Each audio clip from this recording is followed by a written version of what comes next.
ちょっと思考ではちょっとなかったかもしれないですけど、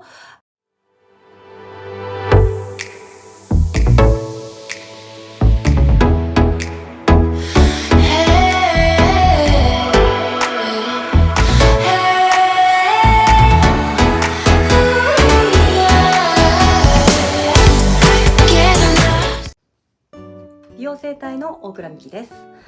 このチャンネルはエステや整体の成果をもっと高めるためのお家でのセルフケアなどをご紹介しています。今回は前回たくさん思ったより見ていただいて本当にありがとうございました。皆さんがよくお悩みの腰痛の体操についてやらせていただきました。腰痛の体操はすごく自分自身も悩んだことでもあれば、お客様でも本当にお悩みが多いので、念願かなって出せた体操だったので、たくさんの方に見ていただけてとても嬉しく思ってます。で、やっぱりこの体操がこれだけやったら絶対体良くなるよみたいなものではないので、前回ご紹介した通り筋肉の緊張による基本的なシンプルな腰痛に対する体操っていうのをご紹介したわけなんですけれども、どうしてやっぱりその痛みが出てしまうかっていうことが、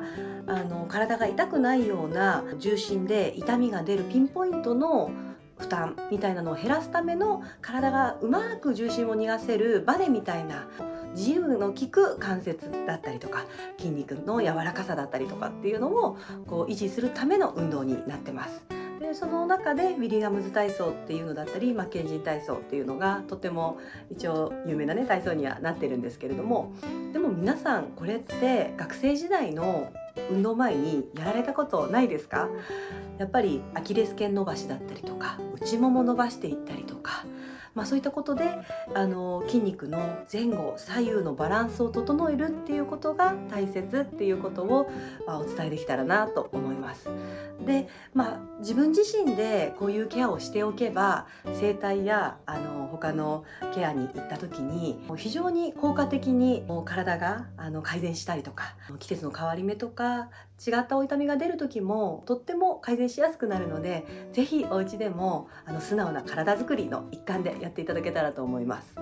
で、前回小さなチャンネルにもリクエストをいただきまして、多分思考みたいなのでっていうのをもしあれだったらやってくれませんかっていうふうに書いてあって、どういうのかなと思いながら、私も内もも内転筋群をすごい伸ばしていくのはとっても大切だと思っていて、でやっぱり普段の動きの中でその足を開いたりとかすることって日常生活でないじゃないですか。で人によってはもう本当にもう締めっぱなしみたいな感じで信じがたいぐらいにカチカチになってしまって、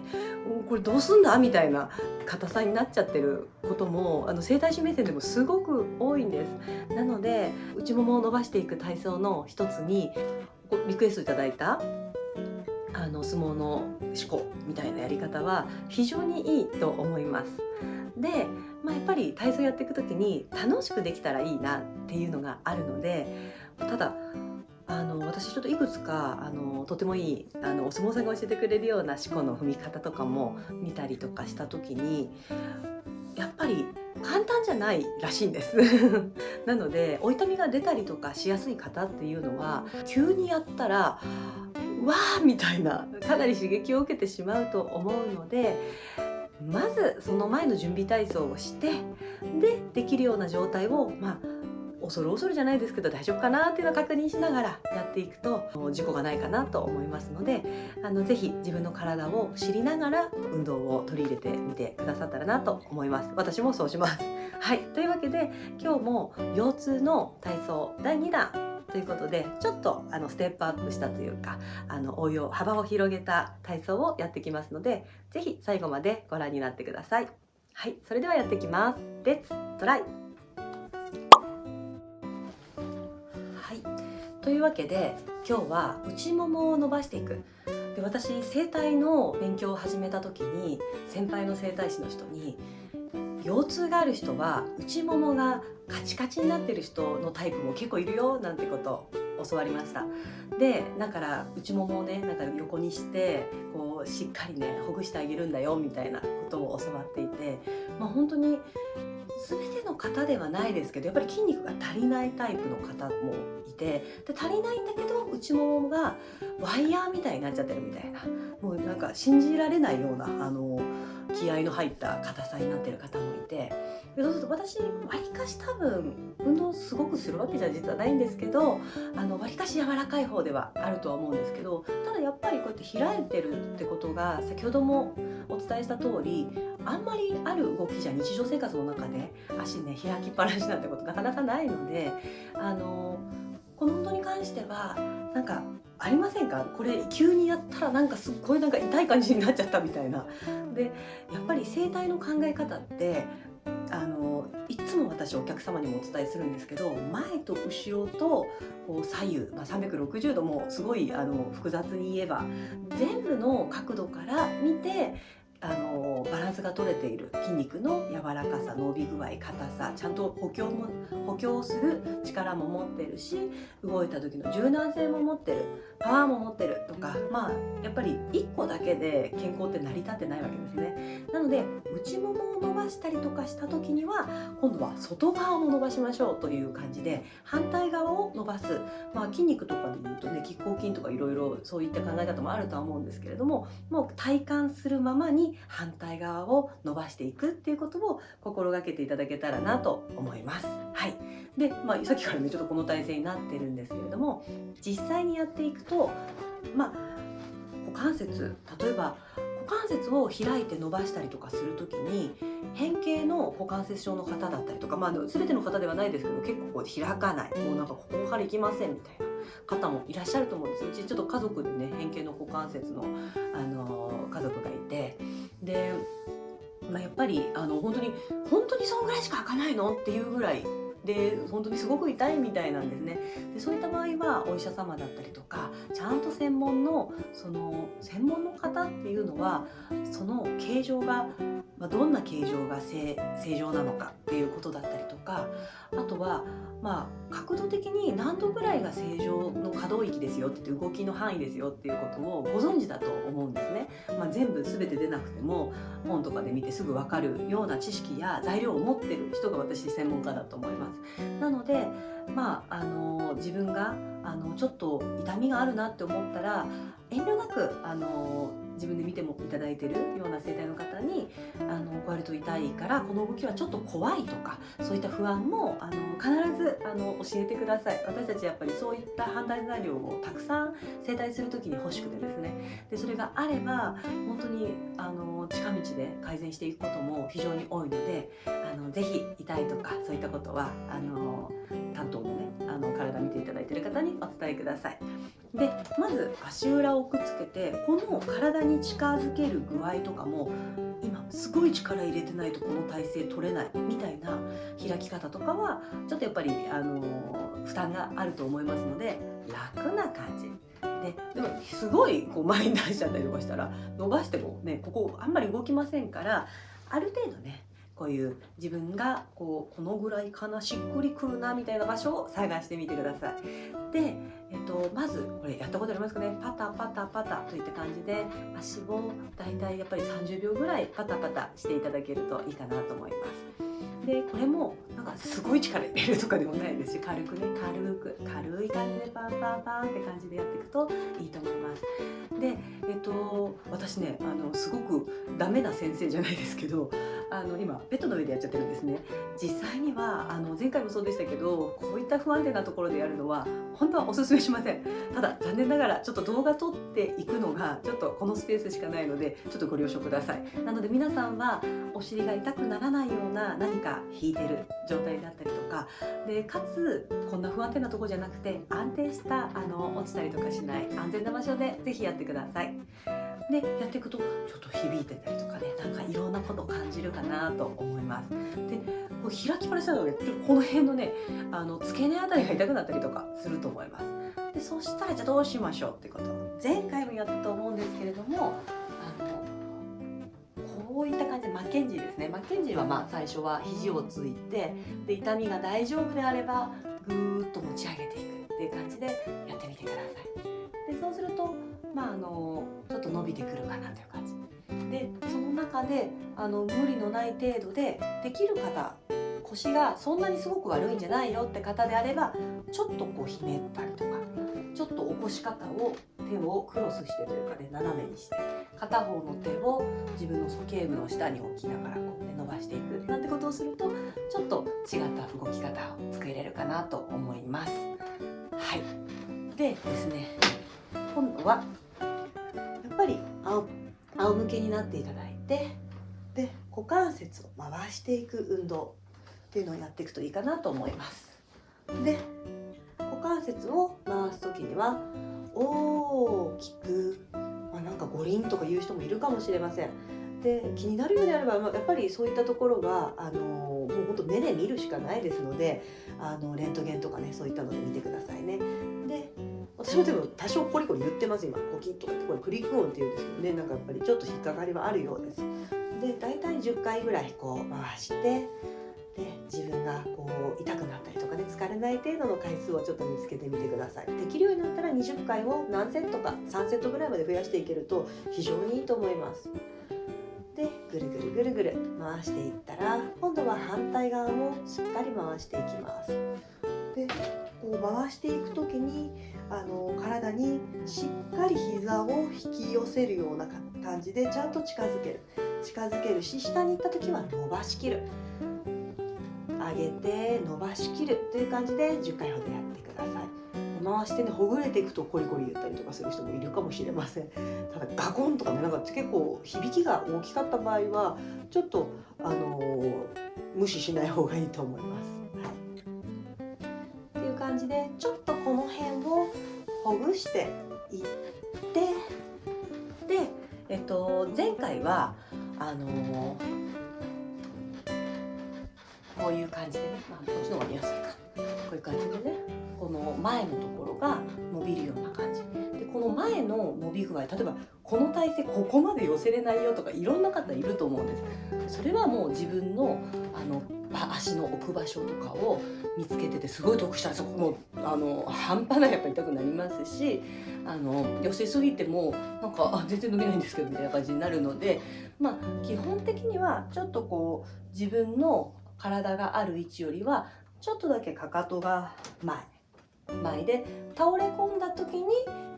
かかとが近づくぐらいの感じで、例えばこれがちょっと開いちゃってるとか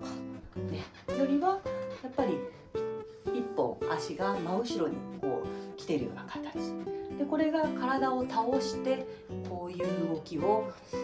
つけていく響き方と、起こして下ろしていくのと、ここの効き方違うと思うんです。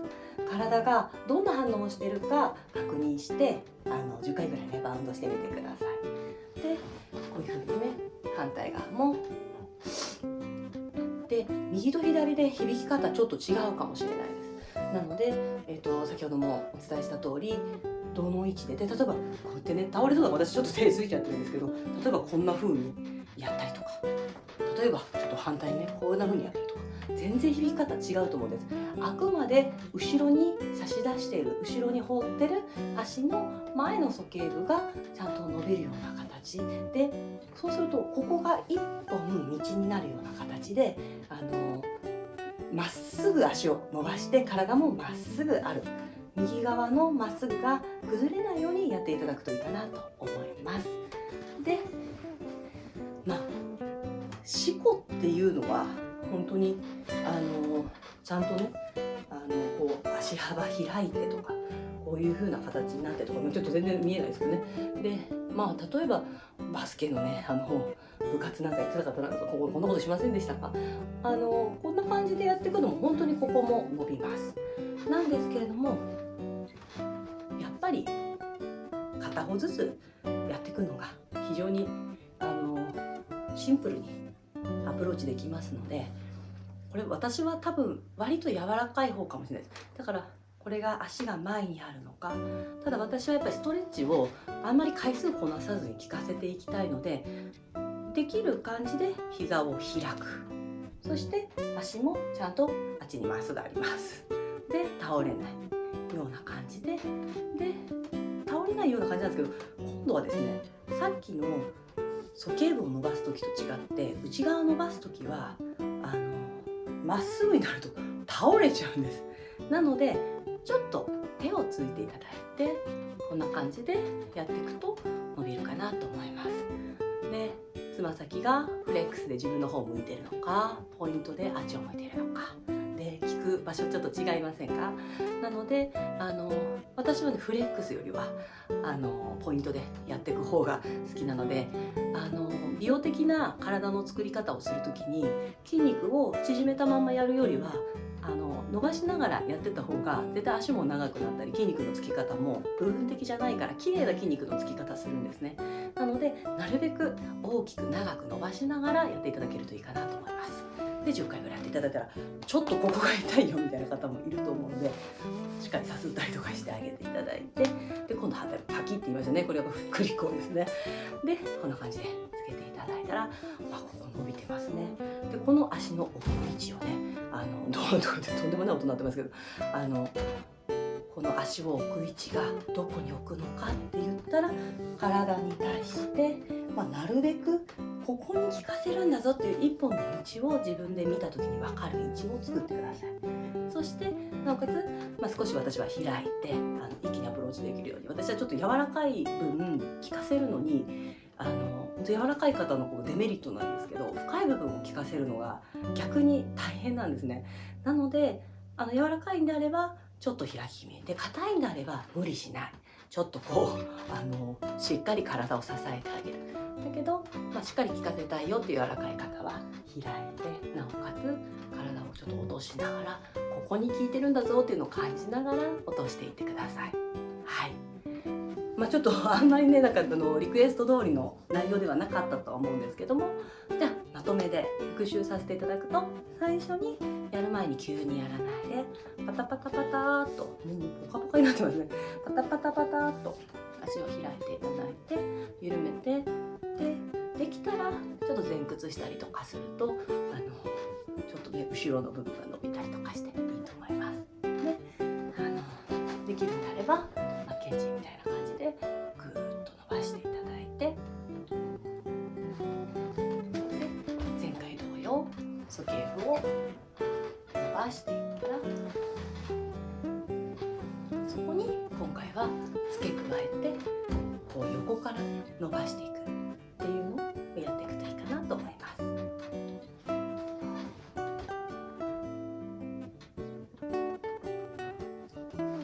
結構今ね10分ちょっとぐらいやっただけなんですけども、結構体になんだろうな、運動したなって感じが来てます。はい。なので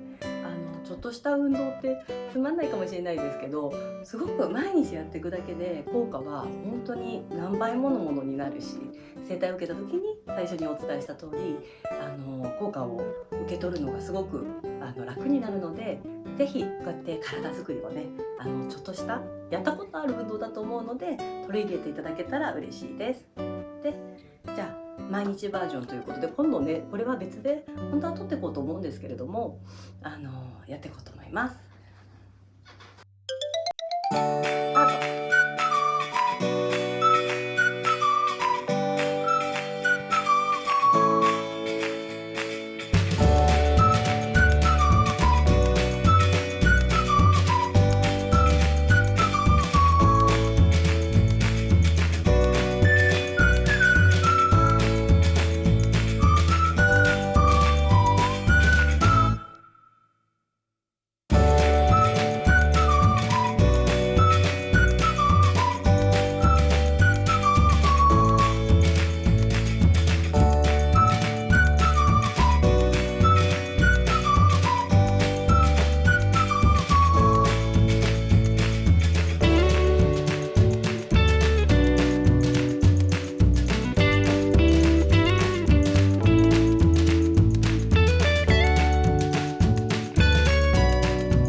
お疲れ様でした。ということで、今回も腰痛の体操のちょっと思考ではちょっとなかったかもしれないんですけど、私なりにできる内ももを伸ばしていく運動、いかがでしたでしょうか。前回のものが8割ぐらいあったので、今たくさんねいろんなことが追加されると毎日やるのに大変かなと思ったので、一つだけ内側を伸ばしていくっていうのをやらせていただきました。なので、最初にもいつもお伝えしている通り、何かおかしいなとか、なんかこういうところはこう感じたなっていう自分の体のなんか声っていうのを皆さんがこういったストレッチとかで気づいたりとかしていただけるととても嬉しいなと思います。で、この動画の内容がちょっとこうだったらいいなとか、こういうのを今度やってほしいなとかもしあれば、ぜひSNS していただけると、ちょっとできる範囲でやらせていただくので、ぜひコメントもよろしくお願いします。で、ぜひチャンネル登録とグッドボタンしていただけると、また動画頑張って作っていきますので、よろしくお願いします。また次回の動画でお会いしましょう。またね。